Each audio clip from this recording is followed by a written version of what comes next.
So I must say that in our report, which we will get soon as a draft, we are questioning the idea of Russia as primarily as a kind of a transportation link between Europe and Asia, because it's expensive. What we need, why we need, of course, it could be used and should be used, but especially when the far eastern, far northern sea route will be developed. But what we need really is to assure that landlocked areas of Russia, Siberia, are connected to the Pacific. It's far more important than just sending cargo from Vladivostok, whomever, to Europe, because there are many ways which are competitive. But opening up the internal market to the Pacific will be far more important and far more productive. With that, I'm opening up the discussion. If you have questions and answers, please put them, or else, put them in your small presentations and your small remarks, and then at the end of the session, our panelists will be able to react to what you have said. Also, dwell on the idea which Jing has put forward, and that is on the idea of some kind of a forum for the development of Siberia and Far East. But of course, it should be not only on that. You're rightly so. It should be on the situation in the Eastern Asia. Just as well, because actually we see, in addition to everything else, that a dangerous security vacuum is deepening just between in front of our eyes, with all these clashes over islands, with all these tensions between China and her neighbors. And Russia is not willing to play the game she's being sucked in. It's rather to want to play the game of a quote unquote neutral, active neutrality. But whether it is able to do that is a big question. So, I am opening up. Here you are. I know many of you, but please, acknowledge yourself. Thank you very much, Chairman. I'm Oleg Barabanov, also from the National Research University High School of Economics of Moscow. And I have a question to Professor Larin. Thank you for a very interesting presentation. And some of the colleagues have mentioned already that we have a kind of novelty in Russia, the new Ministry for Far Eastern Development. And you represent the Far Eastern Federal District. So my question is, what are your impressions for the first year and a half of the activities of the ministry? How do you feel in the region, its activity and its results? Thank you, Oleg. I will. Yes, I will. You could. Yes, I think, Oleg. Yes, please, Professor Valdai. Then Vladimir Rishkov. And I call on you not only to put questions, of course, if you wish, you could do that, but also, agree, disagree, add, etc., so that there will be more input on the side of the whole group of ours. Yes, here you are. Then Bobalo, and I'm writing down. Thank you, Professor Shimoto from Hosei University, Tokyo, Japan. And actually, I have enjoyed 3 papers with great enthusiasm, but particularly Victor's paper is very instructive. Your sober analysis is very worthwhile visiting. And as a Japanese participant of this panel, this chance, I should like to add 2 M's from Japanese perspective. One is Medvedev's visit to Kunashiri, which gave a very serious reconstruction of Japanese perception towards Far East Asia, Far East area. This was followed Fukushima's disaster, which eventually came to a new thinking towards Russia, especially Far East. This is my personal view, of course, but still Japanese are now changing towards Far East with concern.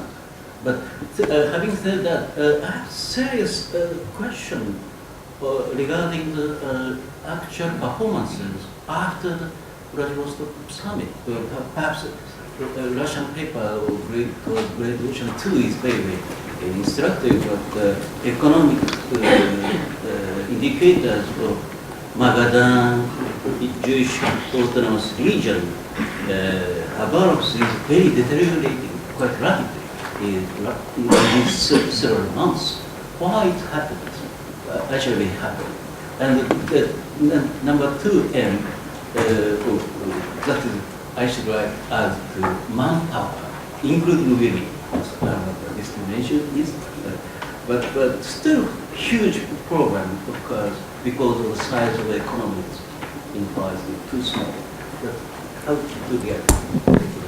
I think, by the way, in the report which you will be getting, I mean, we are comparing our density of population with that of Canada, not with that of Korea or some, and with that of Canada is comparable. I mean, so, I mean, and actually, our idea is not that we need an increase, we need an increase in quality, first of all, and an increase of productivity. Rather than increase of population. The quality of population in Siberia and Far East is generally better than in Russia. I mean, here I'm giving the floor to the Siberian. Vladimir Ryzhkov is professor and former deputy head of Duma, now in opposition, but he's very active in working on national strategy of Russia, which we are drafting, it's the overall national strategy of Russia called Strategy 21, and he's head of one of the working groups there on regional matters. Vladimir. I will make my comments a little bit later, but I have now a question to Professor Larin and our Chinese friend.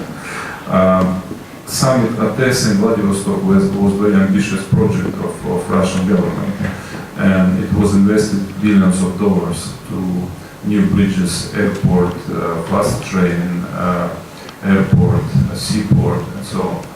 My question is to Professor Larin and Chinese friends.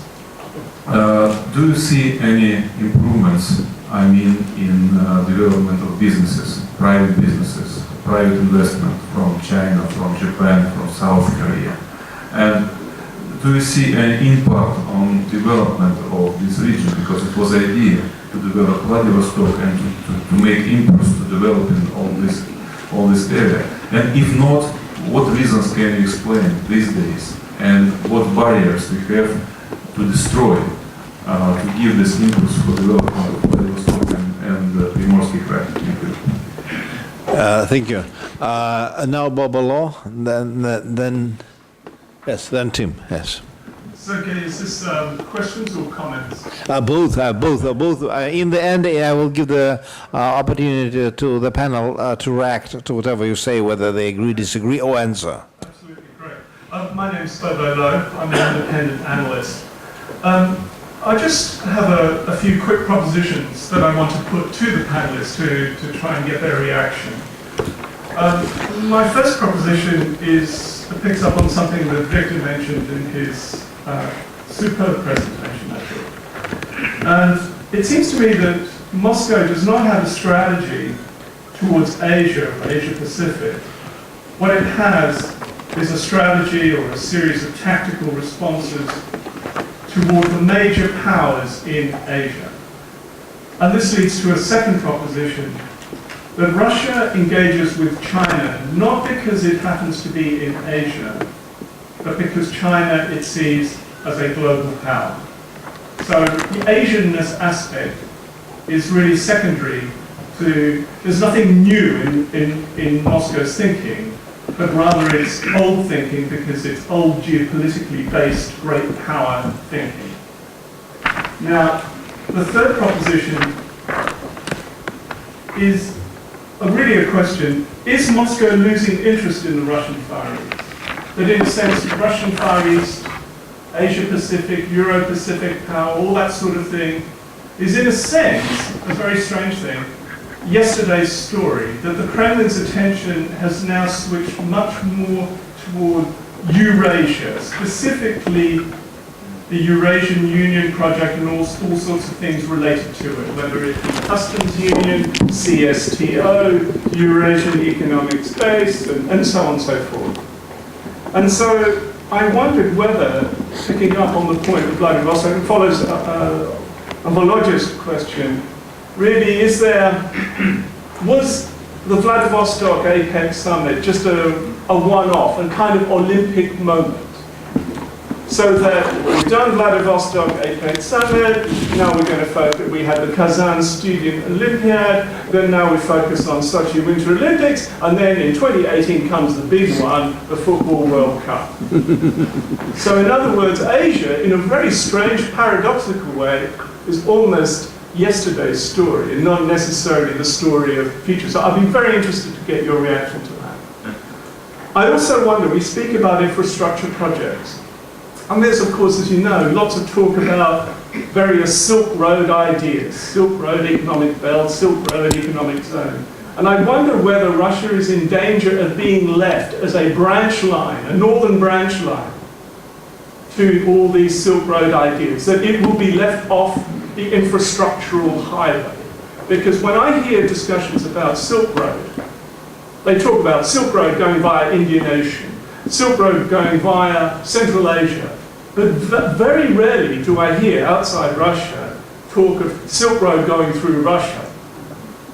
Now, this leads to the fifth thing, that developmental gap between the Russian Far East and the rest of Northeast Asia. And again, it picks up on something that Volodya asked about investment. It seems to me that as long as there's this huge developmental gap, then Asian investors are only going to be interested in not infrastructural projects, but raw materials access projects. Whether it's gas, oil, electricity, coal, timber, but they're not interested in other kinds of investment. So the model, the economic imbalance that we have today will actually get worse rather than better. Something that Professor Wang Jing mentioned very quickly, and Sergei, about Russia not being sucked into conflict situations in the Asia Pacific. I agree with you, but I wonder whether it's in danger of being too clever by half, by trying to play the role of geopolitical swing state. So in other words, this comes back to an earlier point I made about a geopolitical view. It sees relations with Japan not for their own sake, but is in a sense as part of a clever game. We can maybe maximize Russia's geopolitical influence by swinging between Tokyo and Beijing, and on the global stage between China and the United States. And I wonder whether that's a fundamentally flawed strategy. You asked, what should we do? What should Russia do? It strikes me that paradoxically, the best way that Russia can maximize its interests and influence in the region is to assume a geopolitically modest profile and to emphasize much more economic cooperation for its own sake. Thank you very much. First of all, as I've said, we shall be, this group and the wider group will be doing the Asian strategy. But the question which you have put is extremely interesting, and it's an open, whether we should play on our strengths, and that is geopolitical, or whether we should be modest and playing on our weakness, which is not exactly the best idea in competition. I mean, but it happens a team. I will separate my microphone. Can you hear me? But they are tape recording you, so it better. Okay, I'll go to my One that keep the Sure. Just 2 points. And first of all, to say thank you to the panel for such an excellent presentation. First thing I wanted to say is really to echo Gogo's point about the government's priorities. So the Eurasian Union and the customs union that precedes it seems to loom larger and larger in the thinking of Putin and his team.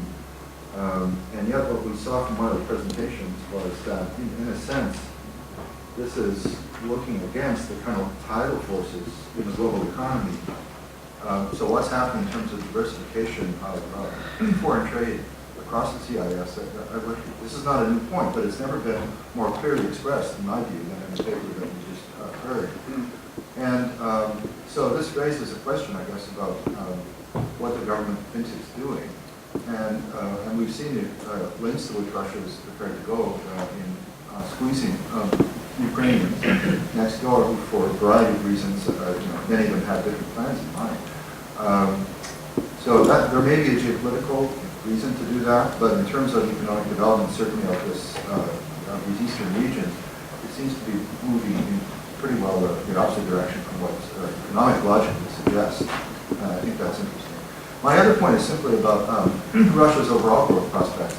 I think everyone here is familiar with the rather dramatic slowdown in Russian growth in the last couple of years, quite unexpected, in fact. As we were told to prepare for a slow descent, and all of a sudden it's happened rather quickly. And there may be a short-term rebound as well, but I think it's fair to say that the Russian economic model, as it's crystallized under Putin's leadership over the last 15 years, is in some difficulty, and it looks like we're in for an extended period of low growth rates and also heavily constrained government budgets. So how realistic is to think that an overall economy that seems to have gotten into a very undynamic condition, without revising some fundamentals, is going to be able to produce East Asia-like growth rates in its eastern regions? Now, maybe we need to think more creatively here about what happens in large countries with regions that have some autonomy. Perhaps it is doable, but I think we should be thinking about the mechanism. How would it be possible that in Russia, given its overall economic condition, you have dynamism on the eastern flank? Is it through just the enlargement of trade? Is it you're talking about a whole new approach to investment? These are questions I think that we should be discussing tomorrow. Thank you, Tim. Yes. By the way, the question I think should be addressed. Throughout our conference, because it is a very important question which is unresolved, and that is the question of priorities. It is an open question, and for some, and it is clear that the fact that CIS and Ukraine are sometimes or Eurasian are seen as a top priority, while they are, economically not that profitable, distracts attention. It is clear for me, at least. Yes.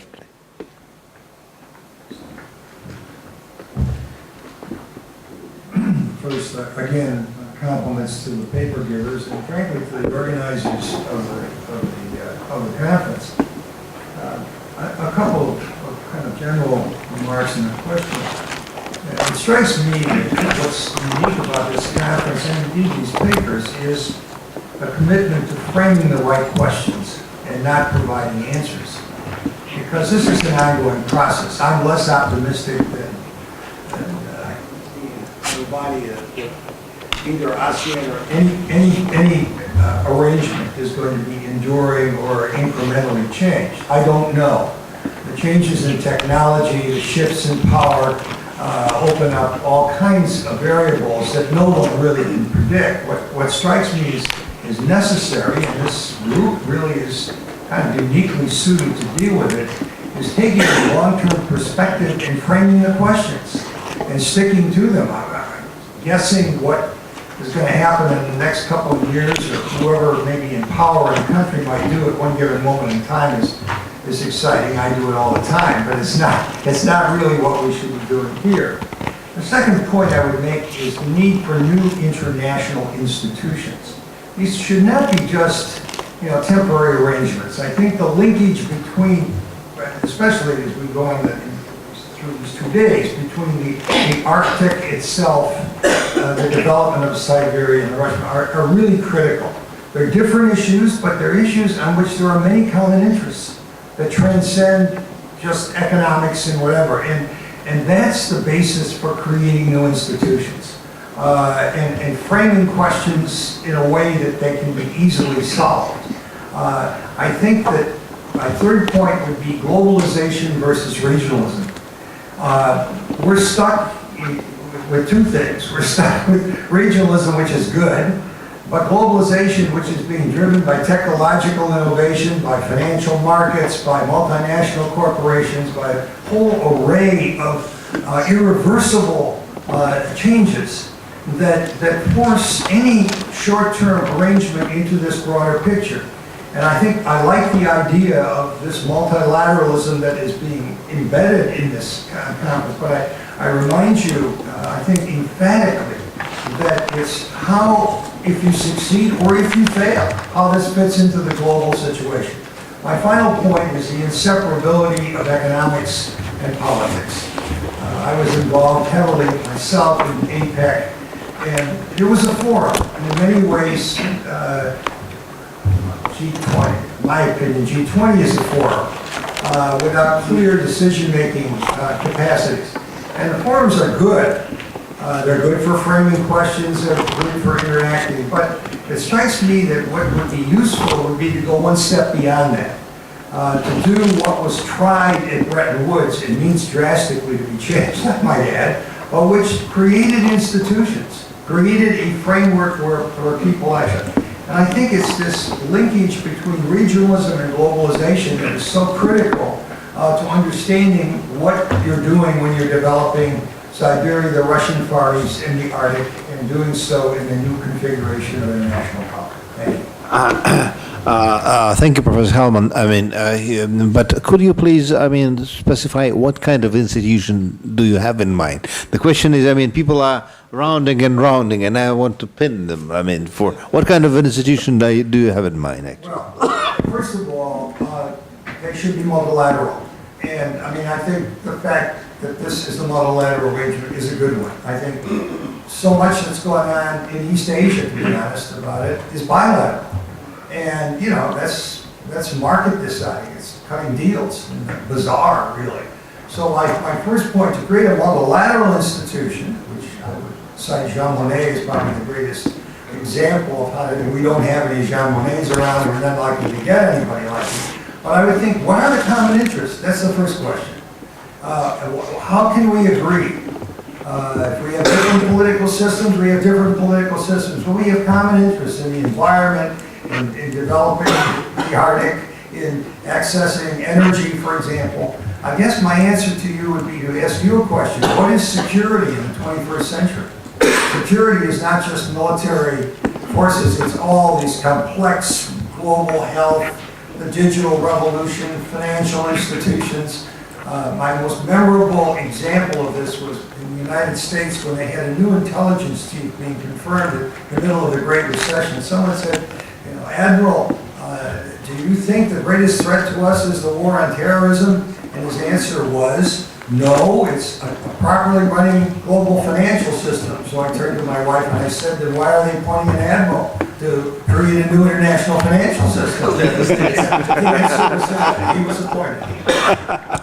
But he was a good director, by the way, of CIA. I mean, so he was a good admiral. Yes. Igor Makarov from High School of Economics. He's one of the chief authors of our report. Thanks a lot. I have a question to Professor Melcher. Thank you for your presentation, and I very much like your approach that the trade aspects within the great countries, within the large countries, should be decomposed to regions. But at the same time, in case of Russia, I see a huge obstacle to this approach, and I will be really thankful to you if you say how it can be overcome. I mean that many companies in Russia that do their business in regions are really registered in Moscow. That's why statistics, Russian statistics reflects many trade flows that international trade flows not not in the proper way. And according to the statistics, for example, the most of Russian oil and gas are sold to other countries, not from Siberia, but from Moscow. And at the same time, the international flows between, for example, Siberian regions and Moscow are very little because they are reflected by statistics as not interregional flows, but as flows from Moscow to Moscow. So how can this obstacle can be overcome and can be overcome? Thank you. An interesting, yes, yes. I see you. Yes, Alexander Gabuev, please. Yes. Hi, I'm Alexander Gabuev. I'm Deputy Editor-in-Chief of Commersant. Just a very small wording remark to part of the panelists, because I think Kuan was optimistic about the creation of Ministry of Developing Far East, and many see this as a landmark of attitude. In Russian bureaucratic process, we set up a commission and ministry to deal with the problem, to mark that there is a problem, but not to do a real thing. So if you see what the ministry has been doing, like we have one leadership change because of bureaucratic struggle between Shuvalov and former Minister Ishaev, number one. Number two, if you have been seeing what this ministry was producing so far, you would be terrified with it. Because one point is, for example, that Russian parties should be oriented towards Asia. That's good.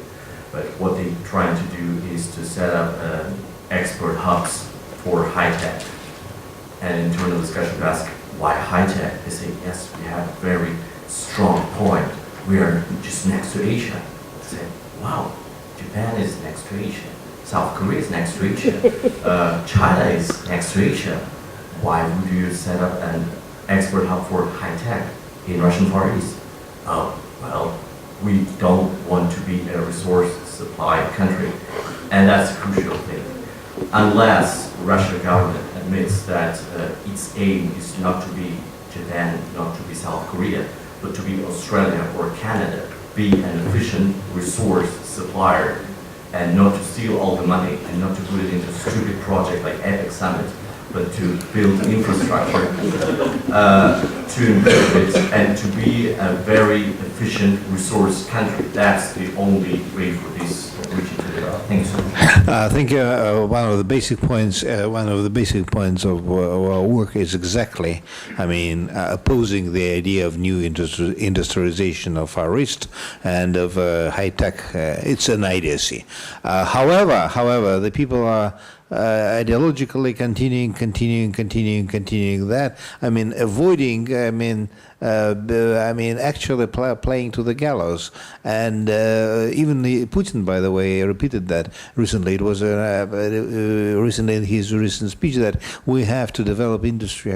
Industry near to China, which is robbing Europe of its industry, which is it's a fantastic proposition. Yes. Mr. Chongitavoran. Yes. Thank you Yes. very much. Of course, my name is very long. No, I'm sorry you could repeat it because it might be that I mispronounced it. Yeah. Actually, within this just 2 hours, I learned a lot why Russia failed in this part of the world. It's fascinating. I just want to add and move the perspective a little bit down south. I share with Bobo, the way he described Russia's strategy.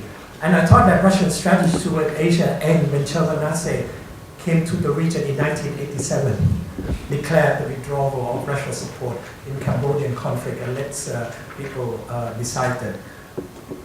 In our part of the world, particular ASEAN, I'm really thankful to Hang Ti who think that Russia needs to do something about ASEAN, starting a dialogue track to 1.5, which Russia had a marvelous youth summit in Moscow in May, but that's amount to nothing. It's a one-time, I fear, one-time event. And I also agree with analysis with Victor that everything is focused on strategic only without looking at the commercial side. Why? It's fascinating. You mentioned EAS. Russia has the best opportunity to become the balancers, the biggest factor that ASEAN is looking for besides US, China. But Russia failed 3 times. 3 times. Even though Russia wanted to be valid, to be member of the EAS in 2005. Since then, Russia just fell flat on the floor. Putin didn't come. Putin went to Vietnam just recently, but denying Brunei. Brunei was really mad. You don't cross Sultan or Brunei. But the fact is that Russia looks all the opportunity. And now Russia trying to connect it with ASEAN to another strategic framework, which has failed 22 years ago, the so-called this collective security. ASEAN will not buy it. Now, my point is, I would like to ask Victor, you talk about gas, you talk about all these big projects. In fact, you can engage ASEAN with SME. That is the best approach that you can attract ASEAN on this country. They will go in like small fries that going in and help you develop. I think that's one of the ways if you want to find. That's it. Before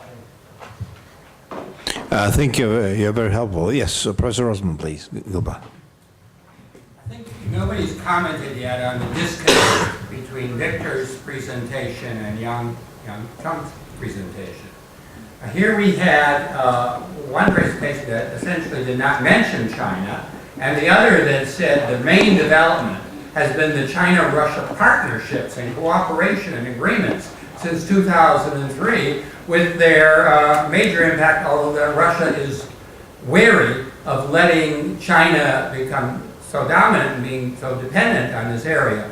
How does the future strategy manage the astounding rise of China, the prospect that it's China that provides the capital, labor, and so much else, versus Russia's desire to have a more balanced region? We didn't hear any specifics about what is the balance here. How much is China desire to do this, and what does Russia have to do to change the balance? Thank you. By the way, I would ask that during our debate, somebody would also give the figures. The China involvement in Siberia and investment-wise is minuscule, and including labor, it's non-existent. So people are afraid of nothing. I mean, it's simple. It's fantastic. I've been the Russian opening to Asia should be first made here, because the one thing is when I learned that there are, I think, 5 times less Chinese than there were in the Tsarist Empire. When I mean this area had not 6 million, but less than 1 million Russians. I mean, which is amazing. I mean, and everybody's talking about Chinese threat. Yes, with that, I'm giving the floor to Timofey Gorbachev. You already answered all the questions. I would share the view that the question about the structure of Russian strategic priorities is very important. But at the same time, I would honestly disagree with those colleagues who say that Russia cannot go to Asia because of geopolitical games with the other global players. Russia cannot make a choice. Russia cannot make a choice here because Russia is a nuclear superpower, one of 2 nuclear superpowers, and should always take into consideration the global structural demands to its foreign policy. But it does not exclude the importance of Russian pivot to Asia. Just everything must be interconnected, and Russia should manage, and Russia will need to manage to perform both geopolitical competition issues and the rational pivot to Asia, which is the instrument, which does not have a value per se, but has a added value for the development of Siberia and Far East. Timofey, where do you put the emphasis, though? What do you emphasize? What do you prioritize? I do not prioritize. I think that Russia is not in position to clearly prioritize. Well, we are very modest, yes. I mean, we're not in a position to prioritize, which is interesting about my country. Well, I learn a lot. Here you are, yes. You are.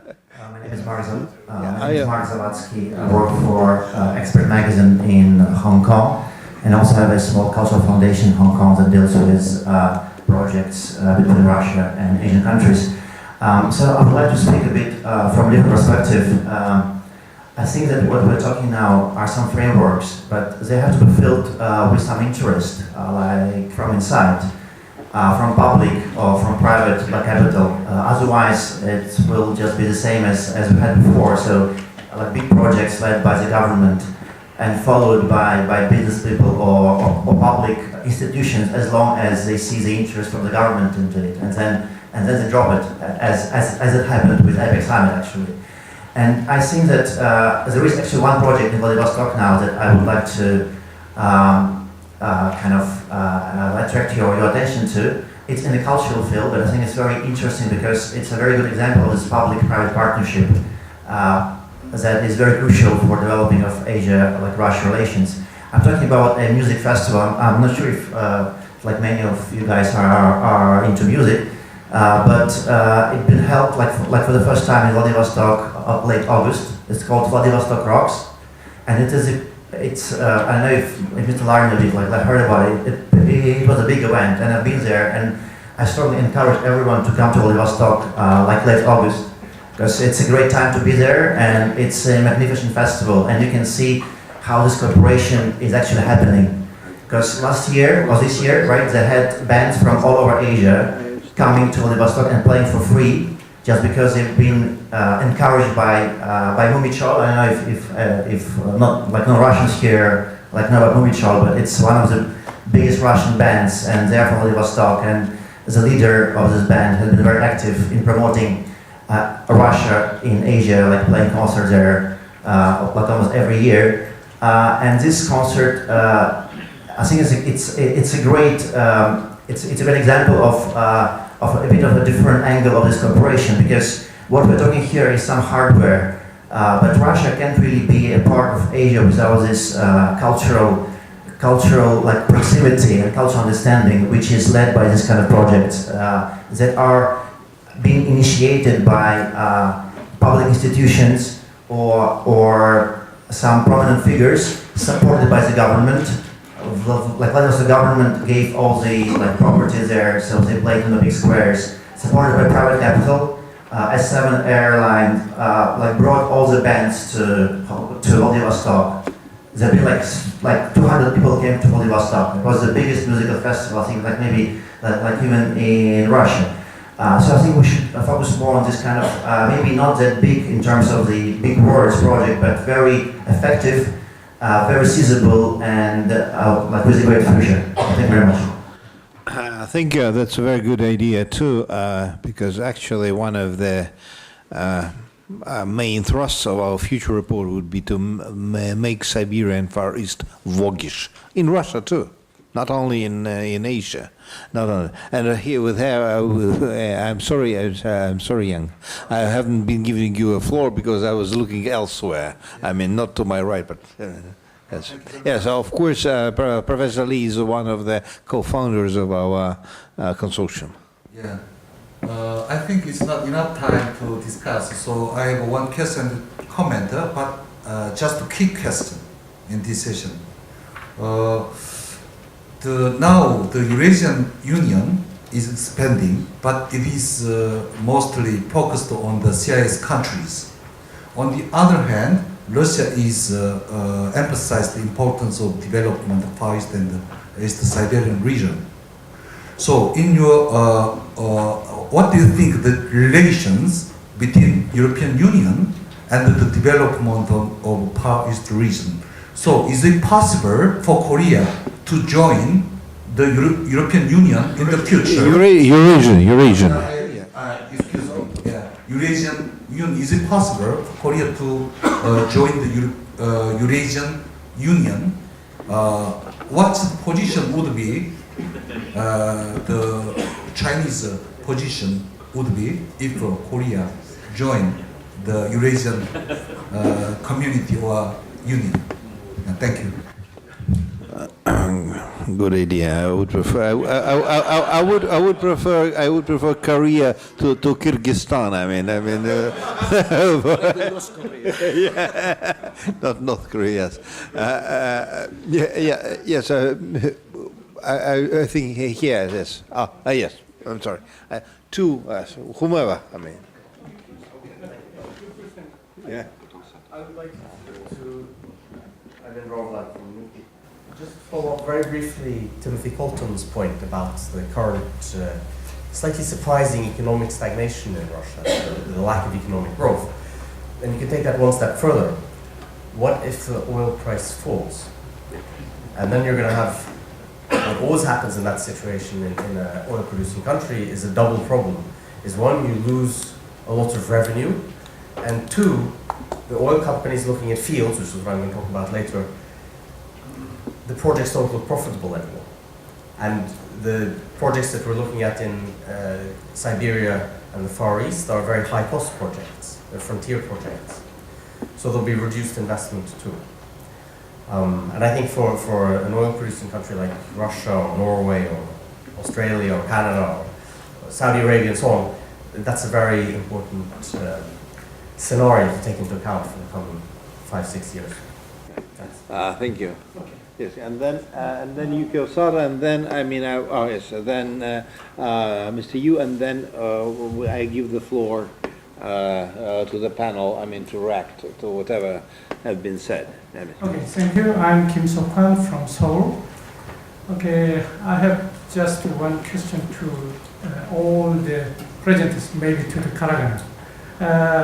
I think now we are talking about the development of Far East and the Russian Siberia. I haven't traveled the Far East and Siberia during the last 22 years.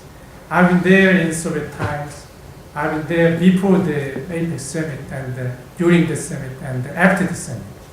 And so I know that what is really happening and have happened there. And so I just want to cast one question. What kind of developed Far East and Siberia do you feature? And what is your image of the developed Far East and the Siberia? And this is maybe the fundamental questions for the Western or Muscovites from the Eastern, maybe Siberians. Okay, thank you. Thank you. Yes, Mr. Yu, and Mr. Sado. Yes, and then he's been very patient. Yes. My brief observation on Jin's suggestion about forum or as an institution. First of all, the existence of ASEAN does not ensure or warrant the possibility of creating institution in Northeast Asia. We all know the reason why.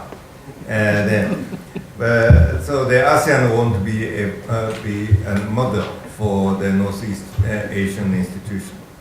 And with regard, nevertheless, if we are going, I think it's an interesting idea to have some sort of multilateral institution to promote or to help promote the development of Far East and Siberia. But with three conditions. One, that should be a Russian initiative. There's no other countries who are going to take initiative to form that kind of institution. And second, that it should be function-based instead of for broad purposes. Function should be to promote and facilitate the development of perhaps using the Putin's term, the socio-economic development of Eastern Siberia and the Far East. And finally, this primary function at the beginning should be to coordinate the many bilateral programs. I think we should not be too ambitious right from the beginning. I think compiling or building up on the many different bilateral cooperation should be the first. And then Russia would find it necessary to coordinate all the different programs. And that should be the function for this kind of institution. Thank you. Thank you, Yukio. Mr. Yu, please. And I'm very appreciate the Norwegian scholars and Mitchell. You use very logical case, use the case UCIS and how the internal trade volume and involved with Russia. And also we will think in the Far East Siberia regional. In this regional, it's the internal trade volume, how to involve in with the what part in the Asia or in Korea, China, and Japan. So we can judgment where we can talking about the far Siberia area development, what's the position and what's the future of this. I think this is logical. Thank you. Thank you. With that, I'm returning back to the panel, and in the opposite order, please. I will not respond to all the questions. I use a couple of minutes. So, first about, I mean, there was one expression used here about the tidal wave, about the kind of forces of economic growth and gravity and so on. So I tried to address that in the paper. I think another kind of tidal wave, which is quite important, is that it's a change from national production systems to international production networks. And that is, of course, very distinctive for Asia compared to Europe, that, for example, in Asia, the trade is in inputs and rather than consumer goods. So in Europe, you have intra-European trade in consumer goods. In Asia, you have more in capital goods and intermediate goods. So that's the relevance of this is that that all countries have to find their place in the global value chains, and this applies also to raw material commodity producers. So, for example, if Norway is also, to some extent, a commodity producer. But, for example, we don't produce cars, but we transport cars. And we, for example, we produce oil and we produce energy, and then you have a lot of services production. So for a country like Russia, for example, which has the growth challenge, it's very important. And you have, as I showed also, this focus on oil and gas, and secondly, heavy industries, minerals, metals, chemicals, etc., in all the CIS countries. So how should you get kind of out of this? Should you kind of erect some tariff barrier and start making T-shirts for each other? That's not a viable strategy, of course. So this is so you have to develop into services. That's one major track. So you have to look at your place in the value chains, and to diversify and strengthen the services sector. And for that, in that respect, for example, Putin's strategy about improving the business climate is very important because of its international and there is investment, etc. And that leads me to question 2 that I want to respond on about the about big power focus on India and China and the rest of Asia. So, of course, one reason for not forgetting the rest is that they are important. So China is huge. India is has a big potential, but is actually smaller in economic terms than some other Asian countries. So on the whole, there are many other countries that matter a lot. And especially in these value chains, countries like, say, Singapore is very important for the investment, for the location, for the holding companies, etc. So you can work on China through Singapore, etc. So in that sense, for the finding your place in the global value chain, you have to work actually on the smaller Asian nations too. Yeah. So the third question about the Russian data for the trade of the oblasts or the regions. I agree there are big challenges. So that is not so easy to overcome. My approach would be to work to use theoretical modeling or simulation as a tool. So you have a kind of virtual landscape, and then you have non-complete data, but there are some data, and you have to kind of use it for what it's worth. Also trying to find whatever evidence there is on the specific trade orientation of the Far East of Russia. So there is sometimes the question of Russia turning west or east. I think it obviously has to do both, because it's, I mean, central Russia is in the west, trading more with Europe, but Sakhalin is in the east. So there is this duality. Finally, about the Eurasian Union, I just wanted to kind of outline the kind of broad challenge. I didn't do the institutional assessment, and who could be a member is an institutional assessment, and if they make a common veterinary services, it will be a different thing from a kind of looser customs union. So that's an institutional kind of issue that I haven't delved into, so I will not provide specific answers on countries. And there is also country variation about how strong is their intra-CIS trades, etc. So that's another step. Yes. Thank you. Jing, I will give you the floor after everybody because you're co-chairman. Young. No. Thank you, Mr. Chair.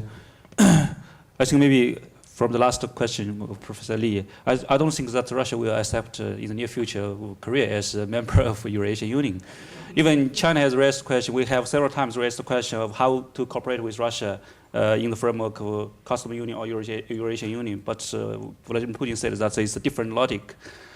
So it's quite actually difficult for any other non-CIS countries to enter into this as a full part membership of this organization. The second is, I suppose, I think it's there are so many, Eurasian initiatives, including Russia, including China, including Korea, and even Turkey has its own Eurasian initiative.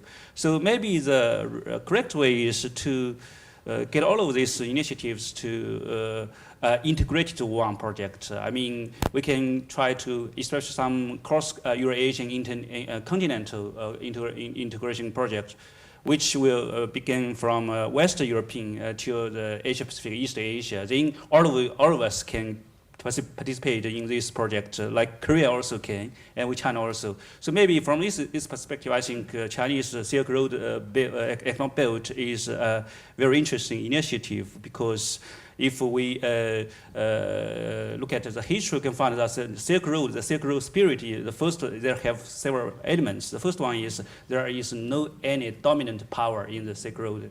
And the second thing is there is a very interesting cross-civilizational contact during this history. And also there is a transportation network from East Asia to Europe. So I don't think that even when China raised this initiative, it is viewed as a Western,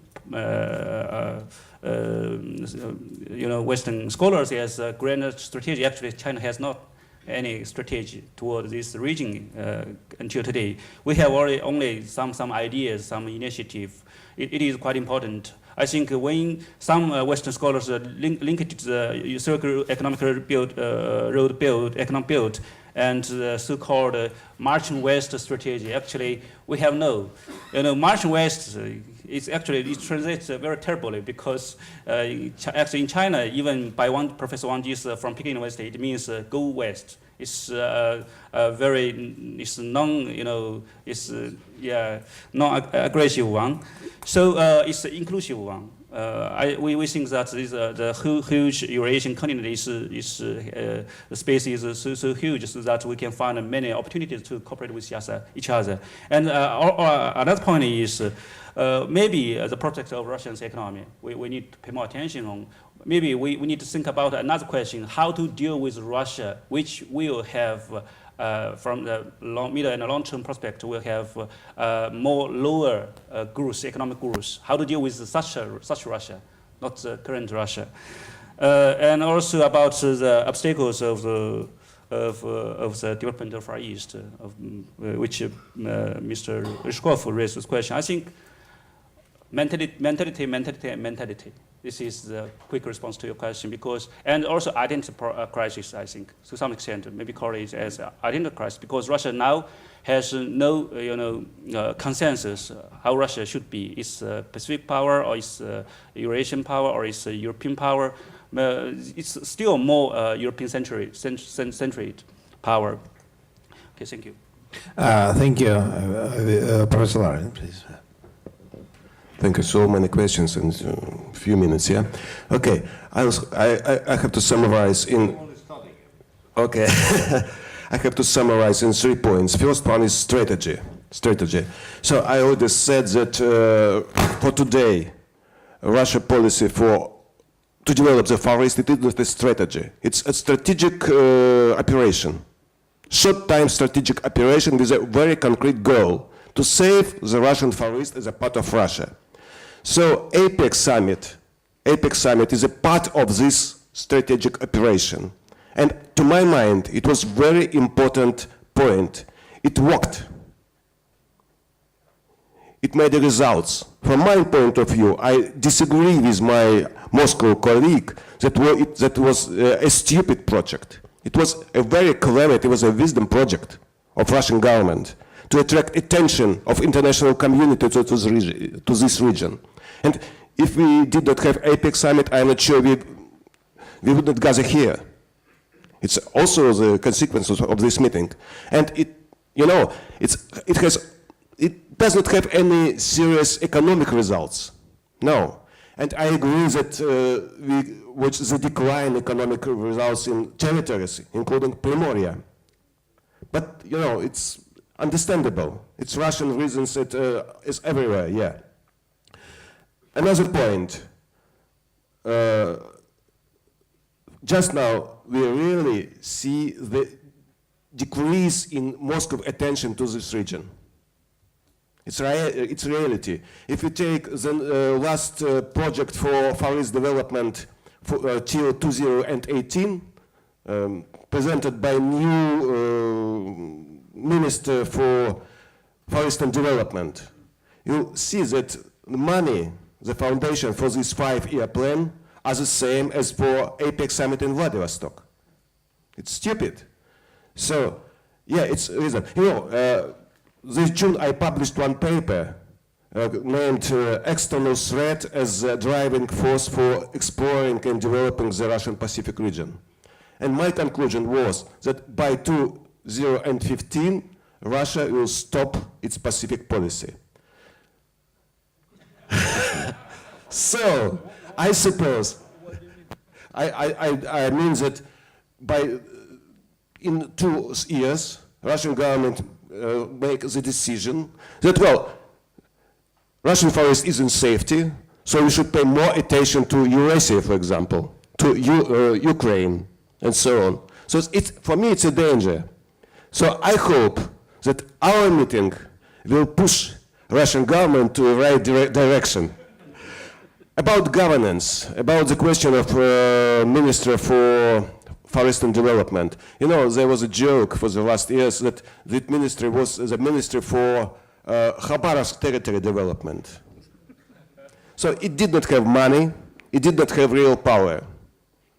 And I do not think that anything will change with a new minister for this ministry. And the third point is resources. Well, one of the resources mentioned here is manpower. I suppose the idea that we need a lot of manpower to develop the forest is wrong. It's a stereotype. What kind of forest we are going to develop? What industry we are going to develop there? I completely disagree with the idea that, Russian forest is only resources, only natural resources. What kind of high-tech? Well, no. We do not have intellectuals there. We have only resources. That's traditional Moscow colonial approach to this region. And the main problem is to destroy this approach. It's very difficult because Courchevel is much more near than based in Tokyo or Vladivostok. But it's a explanation, it's a problem. Yeah, I suppose that's all. Thank you. Thank you. My question would be, what kind of high tech are you producing there so we could export it? I mean, I will invest myself. Okay, I'll be quick. First, on the Far East and Siberia is so big. So my first point about priorities. The Far East and Siberia is so big, you cannot develop it without priorities. So the first priority, if you learn from China or other Asian countries, the first priority is the hub cities. You have to build up hub cities around the transportation line and the east coastline. And this comes to a second priority, that is infrastructure. And third one, of course, is transportation line. Once you take care of the hub cities, infrastructure and transportation, the others will catch up. That's China's successful story. And second, about policies, very quickly. A good policy has to have two qualities. Number one, transparency. Number two, consistency. There is no bad policy or good policy. A good policy is always transparent, and a good policy always hierarchically, horizontally consistent. I mean, central government, local government have a consistent policy, and cross-region have a consistent policy. If you have good policies, then people will come. My third point is going back to the institution building. I mean, the institution building, first and foremost, you have to have a formality. You cannot do it ad hoc. You have to do it annually, formalize it, institutionalize it. Second, the function, I agree with Ambassador Sato. First and foremost, provide a platform for players to communicate with each other.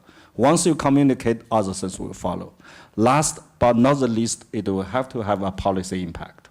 So a good model, or not a good model, a kind of model may consider is not ASEAN but Shanghai organization. We can set up, for example, Vladivostok Forum, multilateral. And this then goes to my last point about oil price. Very shortly, if you want to keep oil price high, long live Iran. If you want the oil price to drop, long live Iran. Thank you. Thank you. It has been a fascinating session. If I thank everybody. I mean, it was quite interesting, eye-opening for many of us. And thank you very much. And we shall continue. With the tea. Yeah. Thank you. Thank you.